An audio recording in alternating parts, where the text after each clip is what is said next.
Hello दोस्तों, I hope that you all are just good there. Today we are going to learn about exercise 7. In exercise 7 there is one special thing और वो special thing ये है कि आप देख सकते हैं कि अगर है और हैं ये दोनों में क्या अंतर है जिसमें फुल स्टॉप नहीं होता और हैं जिसमें फुल स्टॉप होती है। तो जिसमें फुल स्टॉप होती है के साथ तो वहाँ पर हम लोग प्लूरल का यूज़ करते हैं यानी आर लगाते हैं, और जिसमें फुल स्टॉप नहीं होती है उसको सिंगुलर बोला जाती है। तो इसका एकदम ध्यान रखना है इस जगह पर। दूसरी बात है 4 फुटेड एनिमल के साथ द लगाते हैं जो कि सिंगुलर के रूप में यूज़ होती है। उसके अलावा गरीब लोग, अमीर, ये सब जितने भी होंगे तो वो आपका प्लूरल के रूप में यूज़ होती है जहाँ पर हम लोग द लगाते हैं। तो आई होप दैट इसको बनाने से पहले आप ये बात समझ गए होंगे, और मैं हमेशा बोलता हूँ कि पहले आपको वोकैबुलरी याद कर लेनी है, आफ्टर दैट ट्रांसलेशन बनानी है, जिससे ये फ़ायदा मिलेगा कि आपका वोकैबुलरी स्ट्रॉन्ग होगी और आप दिनों दिन आप अपने वोकैबुलरी को इंक्रीज़ कर पाएंगे और आपका वर्ड स्टॉक बढ़ता चला जाएगा। तो चलिए सबसे पहले हम वोकैबुलरी के ऊपर चर्चा कर ले। तो सबसे पहले यहाँ पर देखा जा रहा है दयालु। दयालु को हम लोग काइंड बोलते हैं। जेंटल का नेक होता है, गरीब लोग को द पुअर बोलते हैं, यानी पुअर का अर्थ गरीब तथा द पुअर का अर्थ गरीब लोग हैं, और यह प्लूरल रूप में होता है। यहाँ भी आप देख रहे हैं इस वाक्य में गरीब का अर्थ गरीब लोग है। नेक्स्ट वन इज दैट किसान। किसान का फार्मर होता है। परिश्रमी को हम लोग लेबोरियस बोलते हैं। मीठा, स्वीट, वफादार का 3 वर्ड यहाँ पर आ रही है। फेथफुल जो हम लोग जानते हैं, लॉयल नहीं जानते हैं, और रिलायबल। तो ये 2 वर्ड का आप ज़्यादातर यूज़ करें ताकि आपका जो डाउट्स है वो क्लियर होता चला जाए और अपने वर्ड के स्टॉक को बढ़ा सके। फिर मैं बात कर रहा हूँ शिक्षक। शिक्षक का टीचर होता है। कोयला का कोल, काला का ब्लैक हो गई, चीनी शुगर हो गई, बर्फ स्नो आइस 2 वर्ड आती है। ठंडी का आपका कोल्ड हो रहा है, चिल भी यूज़ कर सकते हैं। आग का फायर होता है। गर्म का हॉट।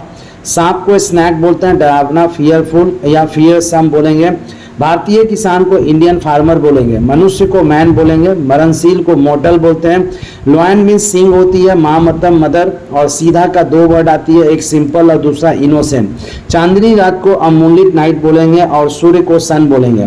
तो आपने देख लिया कि यहाँ पर वोकैबुलरी का क्या यूज़ है। I hope that you all have understood these vocabularies and आप याद कर लिए होंगे और ट्रांसलेशन भी बन गया होगा। चलिए अब हम लोग मिलाते हैं। तो सबसे पहले देखिए साधु दयालु होते हैं। Saints are kind. मैंने यहाँ पर सेंट्स का यूज़ क्यों किया, क्योंकि है में फुल स्टॉप है।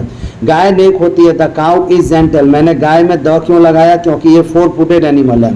बिल्ली फुर्तीली होती है। The cat is active. Same process है, यहाँ पर भी 4 फुटेड एनिमल है। गरीब ईमानदार होते हैं। द पुअर, मैंने बताया था कि द पुअर है और है में फुल स्टॉप भी लगा हुआ है, तो द पुअर आर ऑनेस्ट। किसान गरीब परिश्रमी होते हैं। Farmers are laborious. Farmers are laborious. आम मीठा लगता है। The mango is sweet. घोड़े और कुत्ते वफादार होते हैं। Horses and dogs are faithful.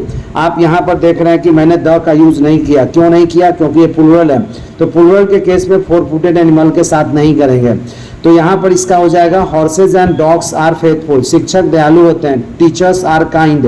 कोयला काला होता है। Coal is black. चीनी मीठी होती है। Sugar is sweet. पानी ठंडा होता है। Water is cold. बर्फ ठंडी होती है। Ice is cold. आग गर्म होता है। Fire is hot. सांप डरावना होता है। The snake is fearful. भारतीय किसान मेहनती होते हैं। Indian farmers are laborious. Indian farmers are laborious. मनुष्य मरणशील होता है। Man is mortal. Man is mortar.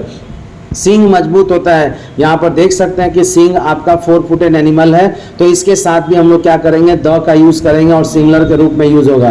तो द सिंग इज स्ट्रॉन्ग। बच्चे नटखट होते हैं। Children are naughty. Children are naughty. माँ दयालु होती है। Mother is kind. बच्चे सीधे होते हैं। चिल्ड्रेन आर सिंपल और इनोसेंट। चांदनी रात ठंडी होती है। Moonlit night is cold. सूर्य गर्म होता है। The sun is hot. तो आपने यहाँ पर देखा कि मैंने कैसे बना लिया। आप फटाफट मिला लेंगे एंड आई होप दैट मिलाने में पूरी ईमानदारी रखनी है, ये नहीं कि सुन करके मिलानी है। और जो भी गलती होती है please and please I request you कि उसको आप रेक्टिफाई कर ले, करेक्ट कर लें और फिर वो दोबारा गलती ना करें, so that you can improve yourself. अगर otherwise if you overlook these all things then definitely you will do same mistake again and again and this way you can't improve your English. So it is better that कि आपको बनाने के बाद आपको मिलानी है और वो ईमानदारी पूर्वक मिलानी है, and after that you have to use these all things in your language so that you can just improve yourself very well. So I hope that you all have just understood very well and I am 100% sure that you are improving yourself very well. So once again thank you and we will meet you in next exercise.